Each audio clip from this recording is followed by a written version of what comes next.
Hi friends. ఇంట్లో అయితే అందరూ కూర్చొని నార్మల్‌గా మాట్లాడుకుంటూ ఉంటారు. జోష్న తప్ప మిగిలిన వాళ్ళంతా కూడా ఉంటారు. ఇక ఆ టైంలో దీప అయితే కొంచెం కడుపు నొప్పిగా ఉంది అంటూ లోపలికైతే వెళ్తుంది. అలా దీప లోపలికి వెళ్ళేసరికి కార్తిక్ అయితే దీప వెనకాలే వెళ్ళి, "ఏమైంది? ఏమైంది మరదలా? ఎందుకు ఇలా నీరసంగా కనిపిస్తున్నావు? ఏమైనా అయిందా? నాకు చెప్పు, నేను చూసుకుంటాను" అని అడుగుతూ ఉంటే, "లేదు బావ, ఏమీ కాలేదు. ఏదో కొంచెం కడుపు నొప్పిగా అనిపించింది. అందుకే ఇలా కొద్దిగా వాటర్ తాగుదామని చెప్పి ఇలా వచ్చాను" అని చెప్పి ఇక దీప అయితే కార్తిక్తో అంటూ ఉంటుంది, "సరే అయితే జాగ్రత్తగా ఉండు. అసలే నీకేమన్నా అయితే అమ్మకి నేను సమాధానం కూడా చెప్పుకోలేను. ఏదైనా రెస్ట్ తీసుకోవాలనుకుంటే రెస్ట్ తీసుకో, లేకపోతే ఇంట్లో వదిలిపెట్టమంటే నేను నిన్ను ఇంట్లో వదిలిపెడతాను. ఈ టెన్షన్స్ అవన్నీ నీకొద్దు" అని చెప్పి కార్తిక్ అయితే దీపతో అంటూ ఉంటాడు. ఇక "సరే బావా, నాకేమీ పర్వాలేదు, నువ్వు అంత టెన్షన్ పడద్దు" అని చెప్పి ఇక దీప కూడా కార్తిక్తో అంటుంది. ఇక కార్తిక్ అయితే హాల్లోకి వస్తాడు. కార్తిక్ని చూసిన దశరథ్, శివనారాయణ మిగిలిన వాళ్ళంతా కూడా, "ఏమైందిరా, దీప ఏదో డల్గా కనిపిస్తుందే, లోపలికి వెళ్ళింది, నీతో పాటు తిరిగి రాలేదు, ఏమైంది" అని చెప్పి అడుగుతూ ఉంటే, "ఏం లేదు తాత, దీపకి కొంచెం కడుపులో నొప్పిగా ఉందట, అందుకే కొంచెం వాటర్ కానీ జ్యూస్ కానీ తాగేసి వస్తానని చెప్పి కిచెన్లోకి వెళ్ళింది" అనగానే ఇక అప్పుడు సుమిత్ర వచ్చి, "ఎన్నిసార్లు చెప్పామో కడుపుతో ఉన్న అమ్మాయి ఇలా కష్టపడకూడదు, టెన్షన్స్ తీసుకోకూడదు అని చెప్పి. ఏదన్నా అయితే నేను వదినకి ఏమని సమాధానం చెప్పాలి? మీరా అర్థం చేసుకోరు. మీకు వదిన కూడా చాలాసార్లు చెప్పింది కదా" అని చెప్పి సుమిత్ర అయితే అంటూ ఉంటుంది. ఇక దశరథ్ అయితే చాలా సీరియస్ అయిపోతూ టెన్షన్ పడిపోతూ ఉంటాడు. "ఏమైంది దీపకి? ఎందుకు ఇలా ప్రవర్తిస్తుంది? ఏదైనా వర్క్ చేయాలనుకుంటే హాయిగా ఇంట్లో నుంచే వర్క్ చేయొచ్చు కదా. ఇలా చేయడానికి కారణం ఏంటి? ఇలా చేసి ఎందుకు అందరినీ టెన్షన్ పెడుతుంది? ఒకసారి నేను దీపతో మాట్లాడాలి" అని చెప్పి చాలా టెన్షన్ పడుతూ లోపలికైతే వెళ్ళిపోతాడు దశరథ్. ఇక ఆ టెన్షన్ చూసిన శివనారాయణ అలాగే సుమిత్ర, "ఏంటి మామయ్య, ఎందుకు ఈయన ఇలా ప్రవర్తిస్తున్నాడు? దీపకి ఏమైనా జరిగితే అసలు తట్టుకోలేకపోతున్నాడు. జ్యోష్ణని అసలు పట్టించుకోవడమే లేదు. అసలు ఎందుకు ఇలా బిహేవ్ చేస్తున్నాడో కూడా అస్సలు అర్థం కావడం లేదు. ఏమై ఉంటుంది" అని చెప్పి సుమిత్ర అయితే శివనారాయణతో అంటాడు. ఇక శివనారాయణ అయితే, "నేను కూడా అదే గమనిస్తున్నానమ్మా. వీడి ప్రవర్తనలో చాలా రోజుల నుంచి తేడా కనిపిస్తుంది. ఏంటా అని అడిగితే అసలు నిజాన్నే బయట పెట్టట్లేదు. నాకు కూడా వీడు ఏదో ఒక విషయాన్ని మన దగ్గర దాచిపెడుతున్నాడని అయితే బలంగా అనిపిస్తుంది. ఆ విషయాన్ని ఎలా అయినా సరే మనం తెలుసుకోవాలి. కానీ వీళ్ళంతా కూడా చెప్పే టైప్ కాదు కదా. అన్నీ కూడా చెప్పకుండా సైలెంట్గా ఉంటారు. మరి మనం ఎలా తెలుసుకోవాలో కూడా అర్థం కావడం లేదే" అని శివనారాయణ అంటాడు. మరోపక్క దీప దగ్గరికి దశరథ్ వెళ్ళి, "ఏంటి దీప, నువ్వు ఎందుకు ఇలా చేస్తున్నావమ్మా? నిన్ను మేము కంటికి రెప్పలా చూసుకోవాల్సిన వాళ్ళము, కానీ మాకు గతి లేక ఇలా సొంత కూతుర్ని కూడా మంచిగా చూసుకోలేకపోతున్నాము. ఇది నీ పుట్టిల్లైనా కూడా నువ్వు పుట్టిల్లులా ఉండలేకపోతున్నావు. ఇంతకంటే ఏ ఆడపిల్లకి కష్టం ఉండదు కదా. నువ్వు సంతోషంగా ఉండు. ఇవన్నీ నువ్వు పనులు పెట్టుకోవద్దు. నీకేమన్నా అయితే మేము తట్టుకోలేము" అని చెప్పి చాలా టెన్షన్ పడిపోతూ ఇక దీపతో అయితే దశరథ్ మాట్లాడుతూ ఉంటాడు. ఈ మాటలన్నీ కూడా సుమిత్ర అయితే వింటుంది. "ఏంటి ఈయన ఇంత టెన్షన్ పడుతున్నాడేంటి? పుట్టిల్లు అంటున్నాడేంటి? ఈయన దత్తత తీసుకున్నాడు సరే, ఈయన పెళ్లి చేశాడు సరే తండ్రి స్థానంలో ఉండి, అయినా ఎందుకు ఇంతలా రియాక్ట్ అయిపోతున్నాడు? ప్రతిదానికి కూడా దీప విషయంలో ఇంతలా రియాక్ట్ అయ్యి ఏం చేయాలనుకుంటున్నాడు? అసలు వీళ్ళిద్దరికీ ఉన్న సంబంధం ఏంటి?" అని చెప్పి ఇక ఆలోచిస్తూ ఉంటుంది సుమిత్ర. "నేను ఆయనను అడిగితే ఖచ్చితంగా నాకు నిజమైతే చెప్పడు. ఎందుకంటే ప్రతిసారి కూడా నా దగ్గర నిజం దాస్తున్నాడని అనిపిస్తూ ఉంది. ఏ విషయము కూడా ఇంతవరకు నా భర్త నా దగ్గర దాచిపెట్టలేదు. కానీ ఈ విషయం మాత్రం ఎందుకో దాస్తున్నాడని నాకు బలంగా అనిపిస్తుంది. నేను మా ఆయనను అడిగితే ఖచ్చితంగా ఈ విషయం చెప్పడు కాబట్టి దీపనే అడుగుతాను. ఎలా అయినా సరే దీపతో మాట్లాడి నిజాన్ని తెలుసుకుంటాను" అని సుమిత్ర అనుకుని ఇక సైలెంట్గా తన రూమ్లోకి అయితే వెళ్ళిపోతుంది. ఇక ఆ తర్వాత దీప అయితే దశరథ్తో ఇలా అంటూ ఉంటుంది, "మీరేమీ టెన్షన్ పడద్దు. అది నార్మల్గానే కొంచెం కడుపు నొప్పిగా ఉంటే ఇలాగా జ్యూస్ తాగుదామని వచ్చాను, అంతే తప్ప ఏమీ లేదు. ఇప్పుడు నాకు సెట్ అయిపోయింది. మీరేమీ టెన్షన్ పడద్దు" అని అంటూ ఉంటే, "అలా అంటావేంటి? పద డాక్టర్ దగ్గరికి వెళ్దాము. చెకప్ చేయించుకున్నావా? ఎలా ఉన్నావు? నీరసంగా కనిపిస్తున్నావు. రెస్ట్ తీసుకో అమ్మా" అని టెన్షన్ పడిపోతూ ఉంటాడు దశరథ. అప్పుడు అక్కడికి కార్తిక్ వచ్చి, "మామయ్య, ఎందుకు మీరు అంత టెన్షన్ పడుతున్నారు? దీపని చూసుకోవడానికి నేనున్నాను కదా. మీరు ఇలా టెన్షన్ పడితే అత్తకి, తాతకి అందరికీ కూడా డౌట్ వచ్చేస్తుంది. మీరు నిజం చెప్పే పరిస్థితిలో ఇప్పుడు లేరు కదా. ఇలా మీరు అందరికీ అనుమానాన్ని పెంచొద్దు మామయ్య, నేను చూసుకుంటాను. ఇప్పుడు దీపని నేను ఇంటికి తీసుకొని వెళ్ళిపోతాను. మీరేమీ టెన్షన్ పడద్దు. తనకు కావాల్సిన రెస్ట్ అంతా కూడా నేను అందిస్తాను అని చెప్పి ఇక కార్తిక్ అయితే దశరథ్తో చెప్పగానే ఇక సరే అన్నట్టుగా దశరథ్ అయితే తలూపి ఇక వెళ్ళిపోతాడు. ఇక కార్తిక్ దీప ఇద్దరు కూడా ఇంటికైతే బయలుదేరుతాడు. కానీ ఇటువైపు సుమిత్ర మాత్రం ఆలోచిస్తూనే ఉంటుంది.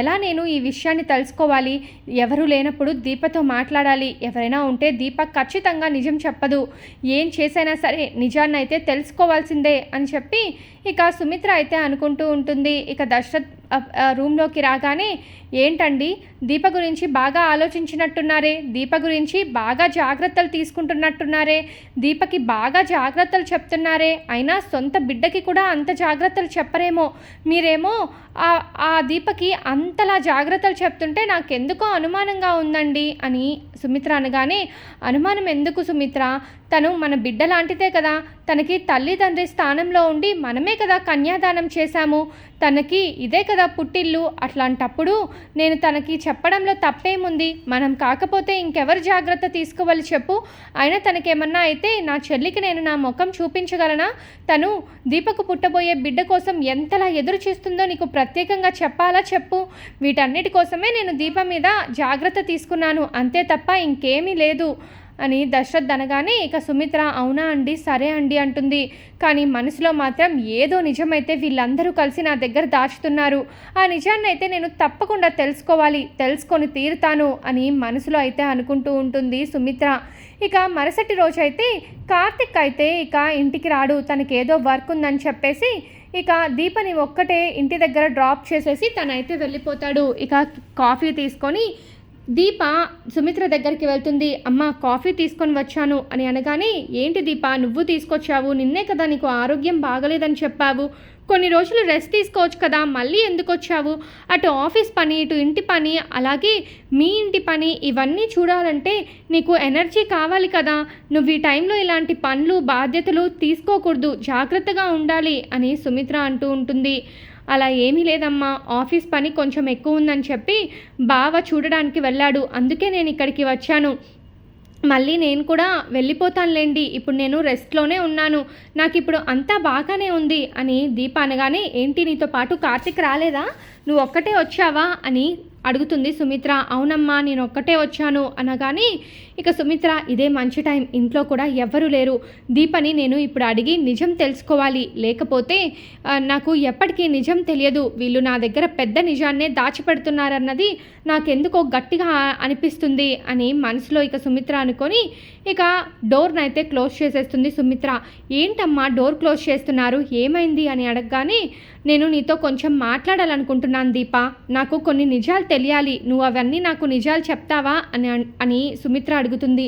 అదేంటమ్మా అలా అడుగుతారు, మీకు నేను ఏది కూడా అబద్ధం చెప్పను, మీరు ఏదైనా నన్ను అడగచ్చు అని దీప అంటుంది. నేనంటే నీకు ఇష్టమా కాదా అని అడగానే, మీరంటే నాకు ఇష్టం గౌరవం అన్నీ ఉన్నాయమ్మా, మీరంటే నాకు చాలా ప్రేమ కూడా ఉంది అనగానే, మరి నేను ఏం అడిగినా కూడా నువ్వు అబద్ధం చెప్పకూడదు, నిజం చెప్తానని నా మీద ఒట్టేసి చెప్పు అనగానే ఇక దీప ఒక్కసారిగా షాక్ అయిపోతుంది. ఏంటిది ఎప్పుడూ లేనిది ఇలా అడుగుతుందేంటి, ఏం అడగాలనుకుంటున్నారు, సరేలే ఏమైనా కానీ అని చెప్పి ఇక దీప అయితే ఒట్టయితే వేస్తుంది. దీప గుర్తుపెట్టుకో, ఒట్టు వేశావు, నువ్వు కనుక ఇప్పుడు అబద్ధం చెప్తే నేను చచ్చినట్టే అని సుమిత్ర అంటుంది. అమ్మా ఆ మాట అనొద్దమ్మా ప్లీజ్ అమ్మా, మొన్నే మీరు ప్రాణాపాయ స్థితి నుంచి బయటపడి వచ్చారు, మళ్ళీ ఇలాంటి మాటలు మాట్లాడడం అసలు మంచిది కాదమ్మా, మీరేం అడగాలనుకుంటున్నారో అడగండి నేను చెప్తాను అనగానే, నీకు మా ఆయనకి మధ్య ఏం జరుగుతుంది, మీ ఇద్దరూ కలిసి నా దగ్గర ఏదో రహస్యాన్ని దాచుతున్నారని అయితే నాకు బాగా అర్థమవుతుంది, అసలు ఏ విషయం గురించి మీరు నా దగ్గర దాచుతున్నారు అనగానే, మేమెందుకు దాస్తామమ్మా, మీకు తెలియని విషయం ఏమన్నా ఉంటుందా అని దీప అంటుంది. దీప గుర్తుంచుకో, నువ్వు నా మీద ఒట్టు వేశావు, నేను చచ్చినట్టే అనగానే, అలా అనొద్దమ్మా, నేను ఈ విషయాన్ని మీతో చెప్పందే మీ ఆరోగ్యం కోసం, ఇప్పుడు నేను ఎలా ఈ విషయాన్ని చెప్పగలను అని దీప అడుగుతుంది. నువ్వు చెప్పాల్సిందే దీప, ఈరోజు నేను ఆ విషయాన్ని తెలుసుకోవాల్సిందే అని సుమిత్ర అనగానే, అమ్మ ఇక నేను చెప్పక తప్పడం లేదు, ఈరోజు నేను మీకు ఈ విషయాన్ని చెప్పేస్తున్నాను వినండి, మీరు అనుకుంటున్నట్టుగా జోష్న మీ కన్న కూతురు కాదు, మీకు పుట్టిన బిడ్డ అసలుకే కాదు అని అనగానే, ఆపు దీప, నేను నీకు నిజం చెప్పమన్నాను, నీకు ఇంకా నా కూతురు మీద ద్వేషం పగ, కోపం ఉంటే ఇంకే విషయంలో అయినా తీర్చుకో, అంతేకాని నా కూతురు కాదంటావేంటి? ఫస్ట్ మాటే ఇలా అబద్ధంతో స్టార్ట్ చేస్తావా? ఇదేనా నీకు నా మీద ఉన్న ప్రేమ అని సుమిత్ర సీరియస్ అవుతూ ఉంటుంది. అమ్మ, మీ మీద ఒట్టు వేసి నేను అబద్ధం చెప్పనమ్మా. ఈ విషయం నాకే కాదు, దశరథ్ నాన్నకి అలాగే కార్తిక్ బావకి కూడా ఈ విషయం తెలుసు. కావాలంటే వాళ్ళతో కన్ఫర్మ్ చేసుకోండి. ఇంకా కావాలంటే జోష్న రూమ్లో DNA రిపోర్ట్స్ కూడా ఉంటాయి, వాటిని కూడా చెక్ చేసుకోండి. నేను అబద్ధం చెప్పాల్సిన అవసరం ఏమీ లేదమ్మా. నేను ఎందుకు అబద్ధం చెప్తాను? మీ మీద ఒట్టు వేశాను కాబట్టి ప్రతిదీ కూడా ఇప్పుడు మీకు నిజాన్నే చెప్తాను అని దీప అంటుంది. అవునా, ఏం మాట్లాడుతున్నావు నువ్వు? జోష్న నా కూతురు కాదు అని ఎలా చెప్పగలుగుతావు అని సుమిత్ర అడుగుతూ ఉంటే, ఈ విషయాన్ని మీరు పారిజాతం గారిని అడగాలి. ఎందుకంటే తనే కదా కావాలని బిడ్డల్ని మార్చేసింది. ఇక స్వార్థం కోసం ఆస్తి మొత్తం తన మనవరాలికి దక్కాలని చెప్పి దాసుబాబాయ్ కూతురైన జోష్ని తీసుకొని వచ్చి ఇక మీ దగ్గర పడుకోబెట్టి మీ బిడ్డని చంపేయమని చెప్పింది. కానీ ఆ బిడ్డ చనిపోలేదమ్మా, బ్రతికే ఉంది అని దీప చెప్పగానే, అంటే ఇప్పుడు నా బిడ్డ బ్రతికే ఉందా? ఎక్కడుందో నీకు తెలుసా అని అడుగుతూ ఉంటుంది సుమిత్ర. తెలుసమ్మా, చెప్తాను. కానీ ఈ విషయం జోష్నకి కూడా తెలుసు, తను మీ కన్న బిడ్డ కాదు అని. కానీ ఆస్తి కావాలన్న నెపంతో తను ఈ ఇంట్లోనే మీ కూతురులాగా నటిస్తూ ఉంది. కన్న తండ్రి దాసు ఎక్కడ నిజాన్ని బయట పెట్టేస్తాడా అన్న భయంతో దాసు బాబాయ్ని చంపాలని చూసింది. ఇంకా చెప్పాలంటే కిడ్నాప్ కూడా చేయాలని చూసింది. ఇవన్నీ చేసిన తను ఆస్తి కోసం మిమ్మల్ని కూడా ఏదన్నా చేస్తుందన్న భయంతో బావ ఇంట్లో పనివాడిలాగా ఉన్నాడు, కంటికి రెప్పలా మిమ్మల్ని కాపాడుకోవాలనుకుంటున్నారు అని దీప అంటుంది. మరి ఇదంతా నిజమైతే నాకు బోన్నారో ఇచ్చి నన్ను కాపాడింది నా కూతురు జోష్ననే కదా. మరి నా కన్న కూతురు జోష్న కాకపోతే నాకు బోన్నారో ఇచ్చి ఎలా కాపాడగలుగుతుంది చెప్పు అని సుమిత్ర గట్టిగా అరుస్తుంది. ఎవరు చెప్పారమ్మా జోష్న మిమ్మల్ని కాపాడిందని? తనకి మీ బ్లడ్ శాంపిల్స్ అలాగే తన బ్లడ్ శాంపిల్స్ అస్సలు మ్యాచ్ అవ్వలేదు. ఫస్ట్గా తన బ్లడ్ శాంపిల్స్ చెక్ చేసినప్పుడు మ్యాచ్ అవ్వకపోవడంతో డాక్టర్ హారిక మీ దగ్గరికి వచ్చి బ్లడ్ శాంపిల్స్ మ్యాచ్ అవ్వలేదు అని చెప్పారు కదా అనగానే, అవును, ఆ తర్వాత మళ్ళీ శాంపిల్స్ మ్యాచ్ అయ్యాయని తనే చెప్పింది కదా అని చెప్పగానే, మీ కన్న కూతురే మీకు బ్లడ్ శాంపిల్స్ మ్యాచ్ అయ్యేలా చేసింది, బోన్ మ్యారో ఇచ్చి మిమ్మల్ని కాపాడుకుంది. జోష్నకి కూడా ఈ విషయం తెలుసు, కానీ కావాలనే క్రెడిట్ మొత్తం తను తీసుకొని తనే బోన్ మ్యారో ఇచ్చి కాపాడినట్టుగా నటిస్తుంది. కానీ ఇదంతా కూడా నిజం కాదమ్మా, ఇదంతా కూడా జోష్న ఆడుతున్న నాటకం. జోష్న అలాగే పారిజాతం గారు వాళ్ళ స్వార్థం కోసం ఏం చేయడానికైనా సిద్ధంగా ఉన్నారు. ఇంకా పారిజాతం గారైతే ఆ బిడ్డని చంపేయమని కూడా చెప్పింది. అలాగా చేశారమ్మా అని చెప్పగానే ఇక సుమిత్ర అయితే, ఏంటి దీప, నువ్వు చెప్పేదంతా కూడా నిజమా? అందుకనేనా నిన్ను అంత జాగ్రత్తగా చూసుకోమని మా ఆయన అంటూ ఉన్నాడు అనగానే, అవునమ్మా, ఇంకా చెప్పాలంటే ఈ విషయం ఆయనకి ఎప్పుడో తెలుసు. బోన్ మ్యారో ఇచ్చి కాపాడింది ఎవరనుకుంటున్నావు? మీ కన్న కూతురు ఎవరనుకుంటున్నారు అనగానే, నాకు తెలియదు దీప, నా కన్న కూతురు ఎవరు చెప్పు అని సుమిత్ర అడుగుతూ ఉంటుంది. ఎవరో కాదమ్మా, మీ కన్న కూతురు నేనే. మీకు బోన్ మ్యారో ఇచ్చి కాపాడింది కూడా నేనే. కావాలి అంటే ఒకసారి మీరు DNA రిపోర్ట్స్ చెక్ చేయండి, దశరథ్ గారిని అడగండి, లేదు అంటే బావని అడగండి, లేదు అంటే దాసు బాబాయ్ని అడగండి. ఎవరిని అడిగినా మీకు నిజం తెలుస్తుంది. ఈ నిజం తెలిసినా కూడా నేను బయటికి చెప్పంది ఎందుకో తెలుసా? మీరు జోష్న మీద పంచ ప్రాణాలు పెట్టుకొని ఉన్నారు. ఈ నిజం తెలిస్తే ఎక్కడ మీరు ఏమైపోతారా, ఎక్కడ మీ ఆరోగ్యం కుప్పకూలిపోతుందా అన్న భయంతో ఈ విషయాన్ని నేను బయటికి చెప్పకుండా నాలో నేనే దాచుకున్నాను. మిమ్మల్ని కల్లారా చూసుకుంటూ మీ పక్కన తిరుగుతుంటే చాలని అనుకున్నాను. అందుకోసమే ఈ విషయాన్ని చెప్పకుండా నేను ఇంటికి పని మనిషిలాగే ఉన్నాను. కానీ మీ సొంత కూతుర్ని నేనేనమ్మా అని చెప్పగానే సుమిత్ర చాలా సంతోషిస్తుంది. దీపా, నువ్వు నా కన్న బిడ్డవా? ఈ విషయం తెలియక ఇన్ని రోజులు నిన్ను ఎంతలా బాధ పెట్టాను, ఎంతలా అవమానించాను. నిజంగా సారీ దీపా, నన్ను క్షమించు దీపా అని చెప్పి ఇక దీపతో అయితే మాట్లాడుతూ ఉంటుంది సుమిత్ర. చాలా ప్రాధేయపడుతూ ఏడుస్తూ ఉంటుంది. అమ్మ, మీరెందుకమ్మా ఏడుస్తున్నారు? ఇప్పటికైనా నిజం తెలుసుకొని నన్ను దగ్గరికి తీసుకున్నారు. ఇంతకంటే నాకు అదృష్టం ఏముంటుంది? ఇది చాలమ్మా నాకు అని చాలా సంతోషపడుతూ ఇక దీప అయితే సుమిత్రతో అంటుంది.